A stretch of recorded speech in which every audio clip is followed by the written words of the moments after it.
I always knew I wanted to become a Green Beret from the very beginning. I just wanted something that was going to challenge me, and what's a better way than become a Green Beret is to be top of the spear in academics as well as physical attributes. Brycen's kind of one of those individuals where if you tell him like he can't do something or he's challenged to a point, he's gonna like take that as like the ultimate challenge. He doesn't stop trying something until he's got it right, and I think that's what makes him really good at what he does and what he did. I always had that drive to kind of help people, and the medical field has always kind of like, pulled me in, and I want to help people, so I want to become a medic. I was on the high of my life. Like, I was with the boys, we were doing some awesome missions, we had some great things coming up.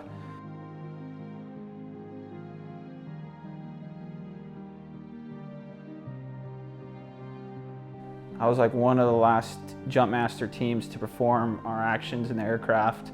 So I was standing in the door, and I had just rotated to give knuckles. The reserve had popped, it had malfunctioned, and it sucked me out. And when it sucked me out, I went straight into the door frame, which basically severed my arm, and it hit my chest so hard it had caved part of my sternum in, and I hit my head so hard that my helmet exploded off.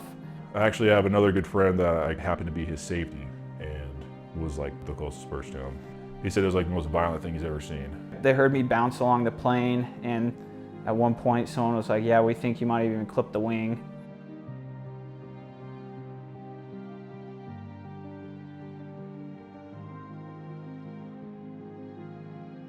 I looked down and saw I was completely covered in blood.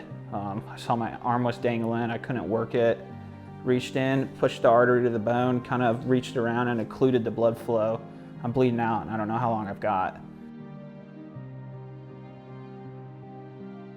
I suffered 2 brain bleeds. Both of my first ribs were fractured.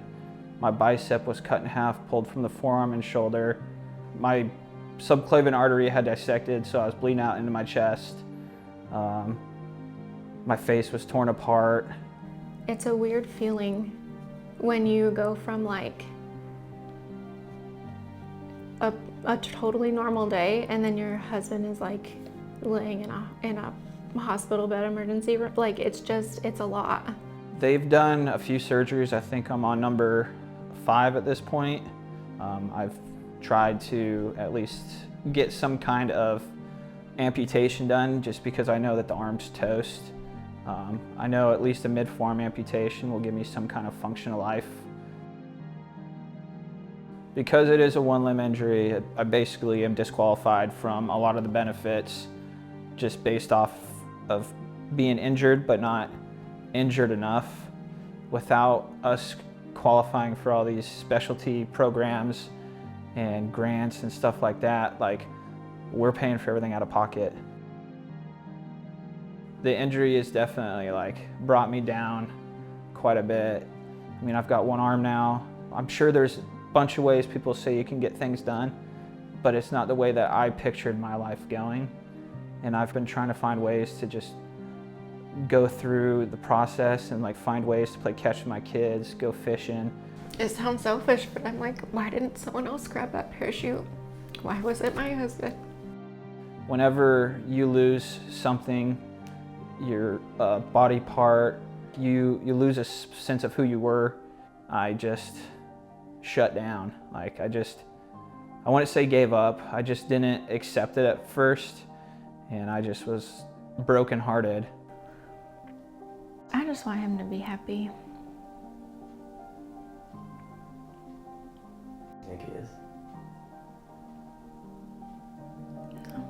I was fighting a war, held it inside my heart. Oh, we've been here before. Always coming home late, try to resuscitate. We used to make dinner over the fire. We don't really do that anymore. We don't go fishing.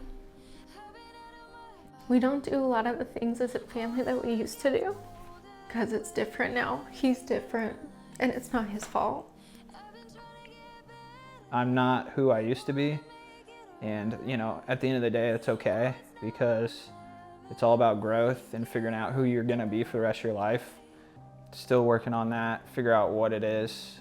He was given this life for a reason, and there's a reason why he has to go through all of this, and we have to go through all of this.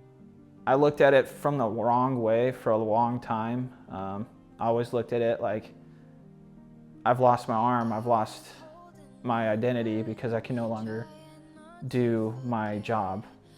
And you know, at the end of the day, whether you do 20 years, whether you don't do 20 years, that uniform comes off and your job is your family. There is still beauty here when you're gonna come over. I've been out of my mind. Every day I think of it as a blessing. Something kept me alive that day. And I'm just glad to be here for my wife and kids, because I couldn't imagine them having to go without me because of something silly like this. My purpose in life really is to help wounded guys, but also to make sure I raise my kids to be assets. You know, life doesn't stop here. This is just a bump in the road. But I think we're on the right track.